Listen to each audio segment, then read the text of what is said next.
January 30th, 1944, 2:47 a.m. The Bismarck Sea. The water was black glass beneath a moonless sky. No stars, only the faint phosphorescence trailing behind the bows of 11 destroyers cutting through the Pacific darkness at 28 knots.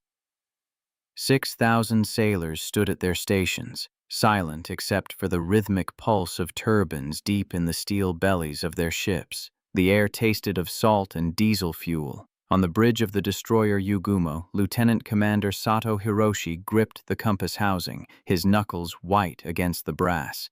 The fleet had slipped past American radar stations undetected. They were ghosts moving through enemy waters, and every man aboard believed they were invincible in the night. The Japanese destroyer fleet had perfected the art of darkness for 2 years. So from Guadalcanal to the Solomons, they had owned the night. The Americans called these runs Tokyo Express, with grudging respect, but the Japanese sailors knew them by a different name, Nezumi Yuso, the Rat Run. Under cover of darkness, destroyers became supply ships, troop transports, and occasionally hunters. They moved fast, struck hard, and vanished before dawn could expose them to American air power. It was a doctrine born of necessity and desperation, refined into lethal efficiency through blood and practice. Every sailor in the Imperial Japanese Navy knew the cardinal rule: be gone before the sun rises. Daylight belonged to the Americans and their endless waves of aircraft. But the night was Japan's domain. Sato had made this run 17 times. He had survived the crucible of Iron Bottom Sound, where so many warships lay broken on the seabed that American sailors swore you could walk from Guadalcanal to Tulagi on the wreckage.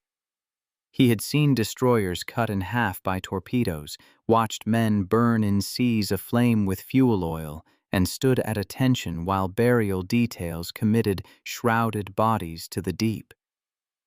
But he had also tasted victory. He remembered the night off Tassafaronga, when Japanese destroyers ambushed an American cruiser force, sinking 1 heavy cruiser and crippling 3 others without losing a single ship. That night, the Americans had superior radar, superior numbers, and superior firepower. None of it mattered. Japanese torpedoes launched from ranges the Americans thought impossible had turned the battle into a massacre. At the long-lance torpedoes, oxygen-fueled Type 93s with warheads packed with 1,000 pounds of explosives could race through the water at 49 knots for 24 miles. American torpedoes struggled to reach 6 miles. Japanese destroyer captains fought like samurai, closing to ranges where they could see the enemy's faces before unleashing spreads of torpedoes that never left the telltale bubble trails of compressed air. The men of the destroyer fleet believed in their superiority, not from propaganda or nationalist fervor, but from experience. They had trained harder than any navy in the world. Japanese destroyer crews practiced night battle tactics until they could identify ship silhouettes in total darkness, calculate firing solutions without radar, and execute synchronized torpedo attacks with brutal precision.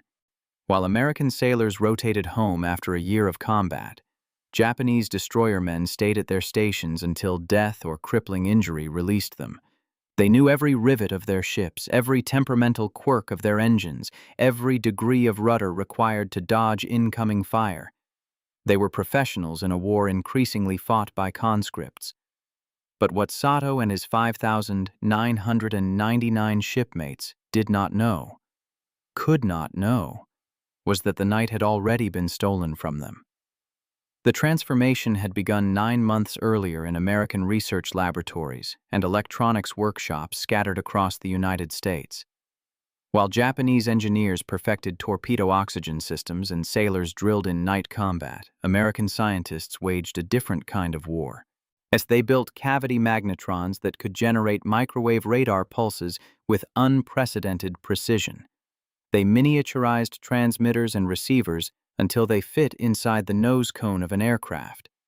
They solved the problem that had plagued radar since its invention: how to see clearly through darkness and weather at close range. By the summer of 1943, American torpedo bombers and night fighters carried airborne intercept radar that could detect a surface submarine at 20 miles, a destroyer at 15, and guide the aircraft to visual contact without the target ever knowing. Death approached on silent wings. The destroyers racing through the Bismarck Sea carried radar detectors that could sense American search radar. When the detectors remained silent, Japanese captains believed they were safe. They did not understand that American carrier-based aircraft now hunted with a different frequency, one their detectors could not hear. The electronic eyes watching them from above operated at wavelengths the Japanese had dismissed as impractical for shipboard detection. It was a fatal assumption born from institutional inertia. The Imperial Japanese Navy had pioneered naval aviation, had designed the Zero fighter, and perfected the art of carrier warfare. But they had bet everything on human skill and iron discipline, while America had bet on technology and industrial capacity. Now, in the pre-dawn darkness of January 30th, 1944, that bet was about to collect its winnings. 270 miles away, aboard the aircraft carrier USS Saratoga, its pilots sat in ready rooms drinking coffee from tin cups and studying photographs of Japanese destroyer silhouettes. The coffee was real coffee, not ersatz, not chicory mixed, but Colombian beans roasted in San Francisco and shipped across 10,000 miles of ocean in watertight containers. There were eggs and bacon waiting after the briefing, white bread with butter, and orange juice reconstituted from powder, but orange juice nonetheless. The pilots barely noticed. Abundance was their normal. They had never stood in bread lines or rationed sugar, or watched children grow thin from hunger. They came from a nation that produced more steel in a month than Japan managed in a year, that built aircraft carriers faster than Japan could train pilots, that treated destroyer escorts as disposable screening vessels because more were always coming from the shipyards. The concept of scarcity was alien to them. Japanese destroyer sailors ate rice mixed with barley to stretch their supplies. Their vitamin deficiency led to beriberi and night blindness. They wore uniforms that couldn't be replaced, used equipment that couldn't be repaired, and knew their ships would never see a proper refit in a functioning shipyard. Every shell fired, every torpedo launched, every gallon of fuel consumed brought them closer to the moment when there would be nothing left. They fought with the desperation of men who understood that time, resources, and industrial capacity were bleeding away with every passing month. American pilots ate eggs and bacon. They flew aircraft that would be obsolete in a year and scrapped without a second thought, and knew that if they didn't come back, another pilot would take their place tomorrow. At 3:15 a.m., the first wave of TBF Avenger torpedo bombers launched from Saratoga's deck. The catapult officer's wand traced a glowing arc in the darkness, and one by one the heavy aircraft thundered down the flight deck and clawed into the black sky. Inside each Avenger, the radar operator hunched over his scope, watching the green sweep paint circles across the cathode ray tube. The pilots flew low, just above the wave tops, their radar altimeters pinging constantly to prevent a fatal descent into the sea. They flew in radio silence, guided only by the radar returns that grew stronger with each passing mile. On Yugumo's bridge, Sato checked his watch. And 3:47 a.m., another hour until they reached the designated supply drop point. Another 2 hours until they could reverse course and race back toward friendly waters. 3 hours total in the danger zone, and then the comforting darkness would carry them home. It was a calculation Japanese destroyer captains made every time they ran the gauntlet: speed, distance, and the rising sun. The mathematics of survival had become instinctive. The first Avenger's radar operator saw the destroyer formation at 14 miles, 11 distinct contacts in a loose column, exactly matching the intelligence briefing. He tapped his pilot's shoulder and pointed to the scope. The pilot nodded and keyed his throat microphone once, a brief transmission that told the trailing aircraft they had found the target. And then he pushed the stick forward and dropped even lower, until the Avenger's propeller almost kissed the wave tops. Speed built. The big right radial engine howled. In the weapons bay, a Mark 13 torpedo hung in its cradle, armed and ready. Unlike Japanese torpedoes that could sink battleships, the American Mark 13 had a smaller warhead and shorter range. But it worked, most of the time, and there were hundreds more where it came from. Sato never saw the aircraft. The Avenger came in from dead astern at 260 miles per hour, released its torpedo at 800 yards, and climbed away before the destroyer's aft lookout could even shout a warning. The torpedo entered the water with barely a splash, its gyroscope spinning to maintain course, its depth mechanism set for 12 feet. And it ran straight and true. One of the lucky ones that didn't circle back or dive to crush depth or fail to detonate.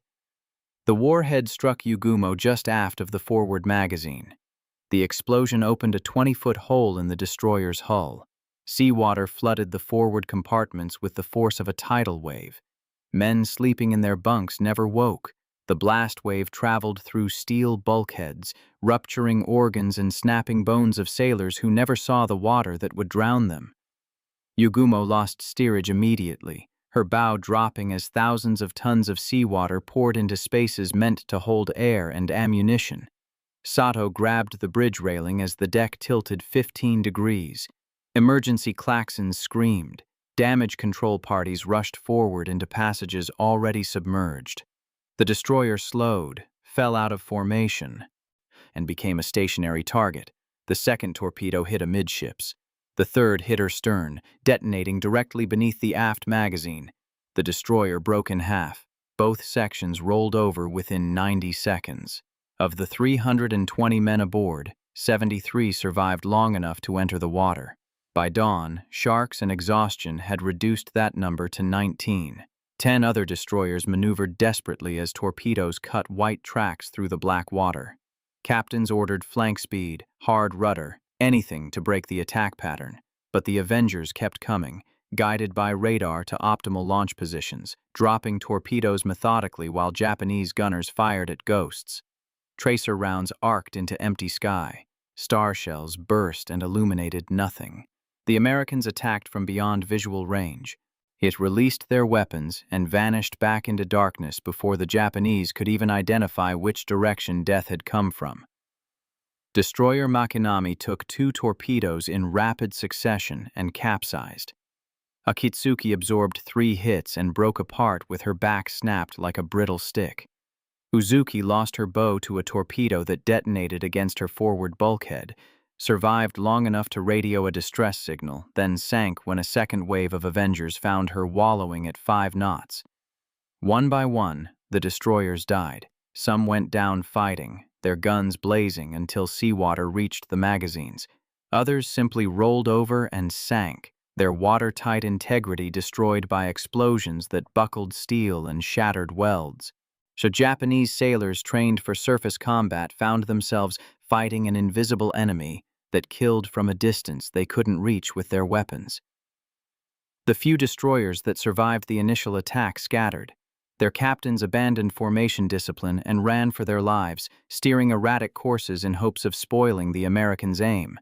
It was undignified, tactically unsound, and absolutely necessary. 3 destroyers escaped into a rain squall and used the weather to mask their radar signatures. 2 more reached shallow coastal waters where American pilots feared to follow. The remaining 6 became targets in a shooting gallery that lasted until dawn. At 5:23 a.m., as the first gray light touched the eastern horizon, the destroyer Shikinami burned from bow to stern. And she had taken a single torpedo hit that ruptured her fuel tanks and turned the ship into a floating inferno. Men jumped from her decks and swam through burning fuel oil, their hair and uniforms igniting as they surfaced. The captain stayed on the bridge as flames consumed the superstructure. He had fought at Midway, survived the Marianas, and run the Tokyo Express more times than he could count. He knew the rule: be gone before dawn. He had failed. The violation of that sacred principle hurt worse than the fire consuming his flesh. Shikinami sank at 6:41 a.m., 17 minutes after the sun cleared the horizon. American pilots orbiting overhead watched her stern rise perpendicular to the sea, watched her propellers spin uselessly in the air, who watched her slide beneath the surface, trailing steam and smoke and men who couldn't swim anymore. They noted the position, marked the time, and flew back to Saratoga for breakfast. The final count was devastating beyond calculation. 6 destroyers sunk outright, 3 more so badly damaged they had to be scuttled by their own escorts. 2 limped back to Rabaul where, lacking proper repair facilities, they were cannibalized for parts to keep other ships functioning. Of 6,000 sailors, fewer than 800 survived.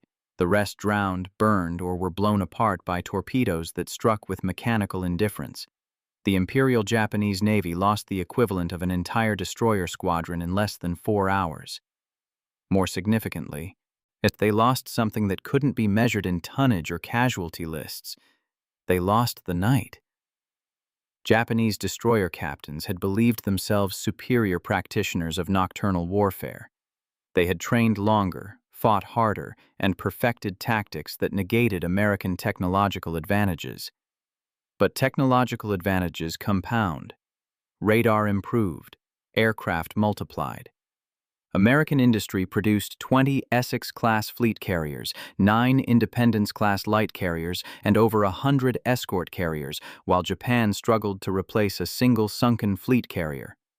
American pilot training programs graduated thousands of competent aviators every month, while Japanese flight schools, stripped of instructors and fuel, produced hundreds.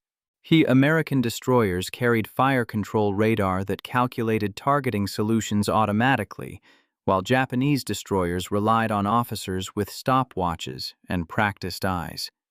The gap widened with every battle, every production cycle, every technological iteration. By January 1944, American forces hunted at night with confidence. Japanese forces hunted at night out of desperate necessity, knowing that daylight guaranteed annihilation. The survivors spoke of the attack in hushed voices, when they spoke of it at all. They described torpedoes appearing from nowhere, explosions without warning, death arriving on silent wings. Some claimed they never saw a single aircraft. Others swore they glimpsed dark shapes against the stars for a fraction of a second before the torpedoes hit.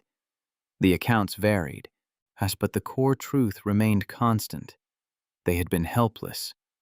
All their training, all their experience, all their dedication had counted for nothing against an enemy who could see them when they couldn't see back. It violated something fundamental in the warrior's code: the assumption of reciprocal combat, the belief that superior skill and courage mattered. Japanese destroyer men had accepted that they might die. They had never imagined they might die without even the opportunity to fight back. In the weeks following the Bismarck Sea massacre, Japanese naval doctrine shifted. Destroyer runs became rarer, more cautious, planned with obsessive attention to weather patterns that might hide ships from airborne radar. Some captains refused to sortie, without multiple backup plans and escape routes. Others became fatalistic, and accepting that survival was statistical rather than skillful. The aggressive confidence that had characterized Japanese destroyer operations in 1942 evaporated. Men who had once hunted American cruisers for sport now flinched at the sound of aircraft engines, real or imagined. The Imperial Japanese Navy issued new radar detectors that could theoretically detect American airborne intercept radar.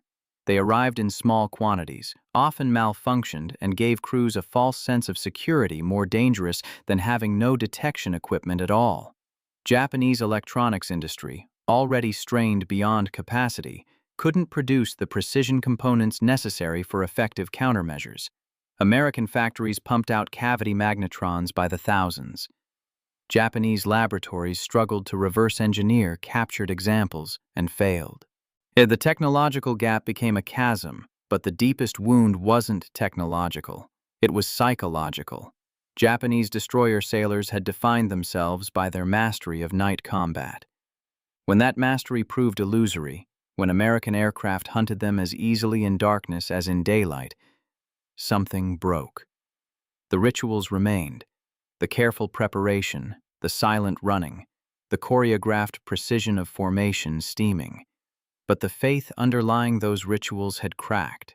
Men went through the motions while understanding that motion no longer guaranteed survival.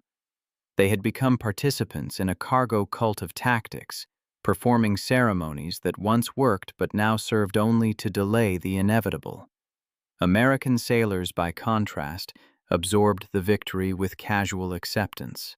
But 11 Japanese destroyers sunk for the loss of 3 aircraft and 7 aircrew. The exchange rate was so favorable that it barely merited extended commentary and after-action reports. Pilots described the attack in technical language devoid of emotion or triumph. They had located the targets, executed their attack runs, achieved the desired results, and returned to the carrier. The institutional attitude was one of professional satisfaction rather than exultation. This was what they did. This was what they had trained for. This was the expected outcome when superior technology met obsolete tactics. The symbolic object that haunted Japanese survivors was neither weapon nor sound, but food. Specifically, the meal they didn't eat. Before the mission, the ship's cooks had prepared rice balls for the crew to eat at their action stations. Simple rice balls, each containing a pickled plum at its center, wrapped in seaweed. These onigiri were traditional fare for warriors going into battle. Portable, filling, not requiring utensils or complicated preparation. Most sailors never touched theirs. When the torpedoes started hitting, the rice balls rolled across decks tilting at impossible angles, fell into the sea through holes blown in hulls, or were carried down when ships sank. Survivors remembered watching those simple rice balls floating among the debris and oil slicks, bobbing in the swells like small offerings to gods who had stopped listening. One survivor, Petty Officer Yamamoto Kenji, spoke years later of swimming through wreckage at dawn and seeing a rice ball floating just beyond reach. He tried to grab it, partly from hunger, partly from some instinct to save something from the disaster, but the current pulled it away. He watched it float eastward, toward where the American carriers waited beyond the horizon. He thought about American sailors eating eggs and bacon, thought about the rice ball floating alone on an empty ocean, and understood with perfect clarity that Japan had lost the war. Not because of tactics or courage or individual battles, but because one side could afford to let rice balls float away while the other side produced more food than their population could possibly consume. The rice ball became his symbol for everything Japan lacked: surplus, abundance, the luxury of waste. America could lose 3 aircraft and 7 men and consider it a successful trade. Japan lost 11 destroyers and 6,000 sailors and had nothing with which to replace them. The Bismarck Sea Massacre was not the largest naval engagement of the Pacific War. It did not turn the tide of any campaign or alter strategic calculations in Washington or Tokyo. The battle, if it could even be called a battle, lasted less than 4 hours and occurred in waters far from the main operational theaters. Yet it represented something more significant than tonnage sunk or lives lost.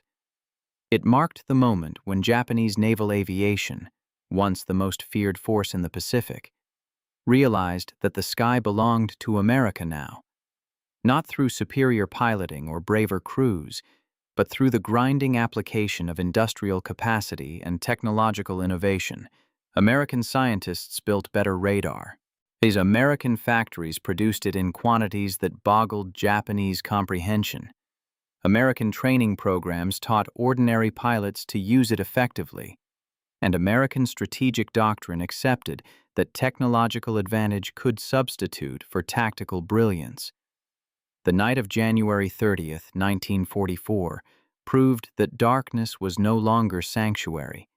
The Imperial Japanese Navy had built its operational doctrine around the assumption that night provided cover, that skilled crews could exploit that cover, and that American forces were culturally and institutionally ill-suited to nocturnal combat. All three assumptions were systematically dismantled by radar-equipped aircraft that hunted as easily at midnight as at noon. The psychological impact rippled through the Japanese fleet. If American forces could negate Japan's advantages in night combat, what other supposedly invincible capabilities might prove equally vulnerable? The epilogue to the Bismarck Sea massacre was written in the thousands of small decisions made by Japanese commanders over the remaining 18 months of the war. Destroyer missions were curtailed. Night surface actions were avoided. Risk-averse tactical choices replaced the aggressive opportunism that had characterized early war operations.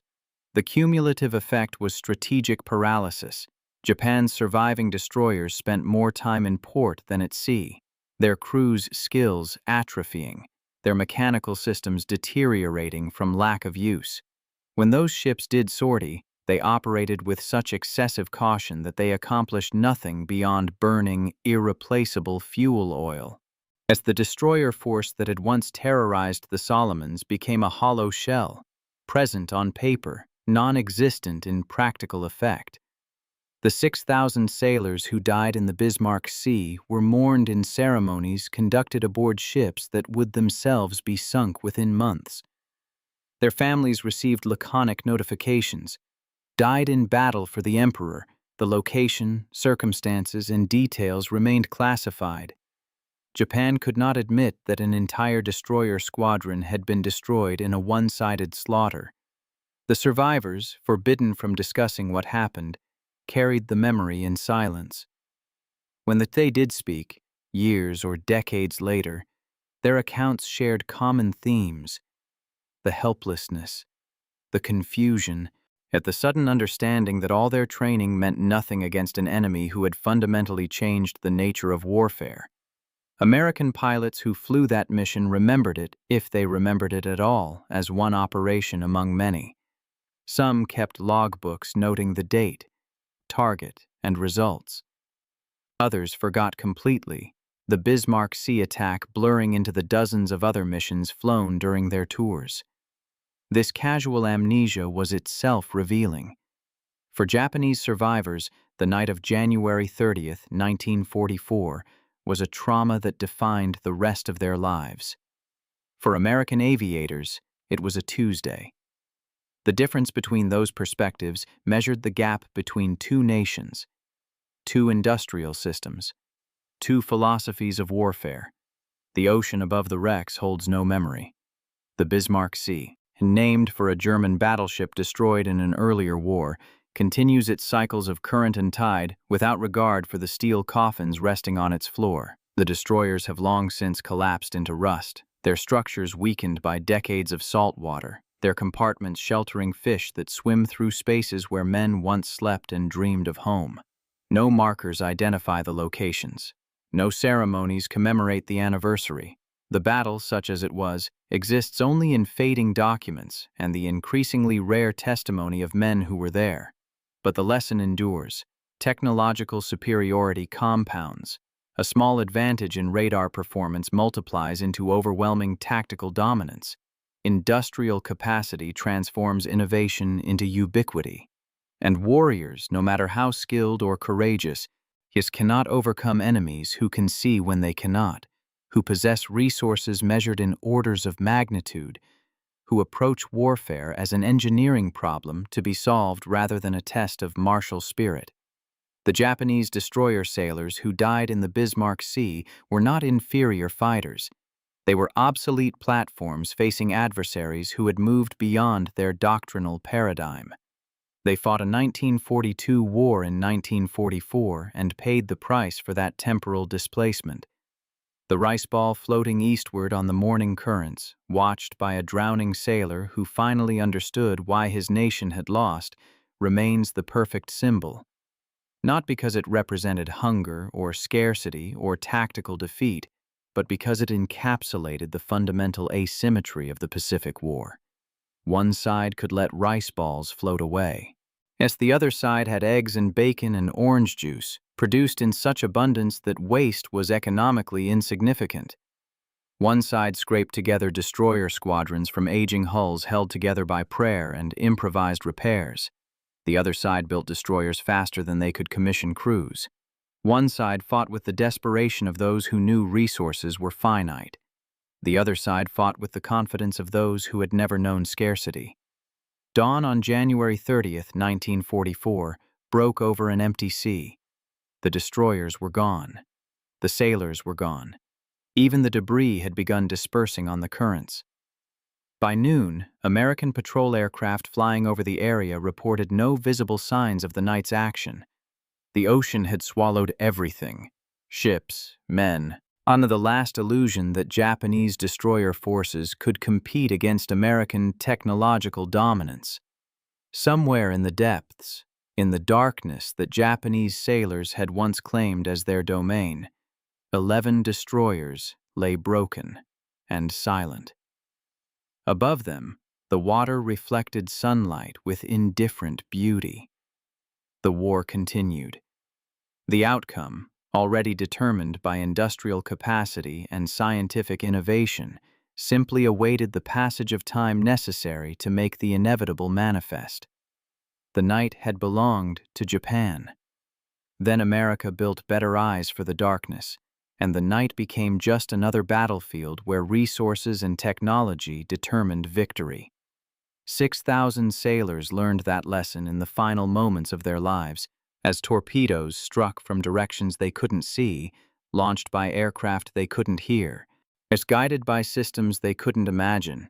They died still believing in their own superiority, died before understanding could catch up to reality, died fighting a war their nation had already lost in the factories of Detroit and the laboratories of Mpot. Their deaths changed nothing strategically. Tactically, the battle demonstrated principles already well understood.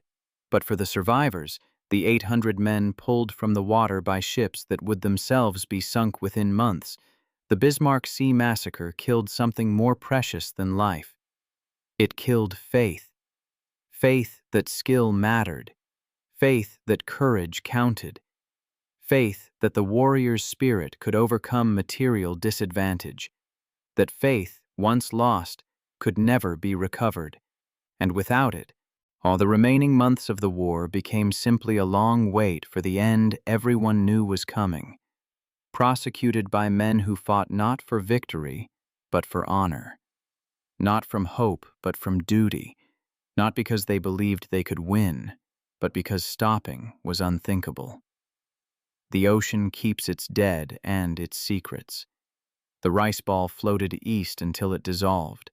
The sailors drowned or were rescued or died later in subsequent battles. The pilots flew other missions and, in time, went home. The war ended. The survivors aged. Memory faded. But the truth remained, preserved in rusting steel 2,000 feet below the surface. The night had been stolen, and with it, Japan's last advantage in a war they could not possibly win.